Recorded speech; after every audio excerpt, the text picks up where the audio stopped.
മധ്യ കേരളത്തിലെ ഓണാട്ടുകര പ്രദേശത്തെ വീട്ടമ്മമാർ സാധാരണ തയ്യാറാക്കുന്ന ഒരു വിഭവമാണ് കൊഞ്ചുവട.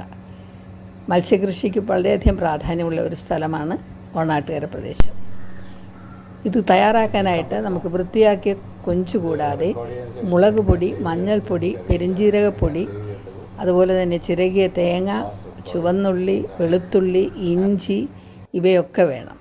ഇവയെല്ലാം ഉപ്പും കൂട്ടി നമുക്ക് മിക്സിയിൽ അരയ്ക്കാം.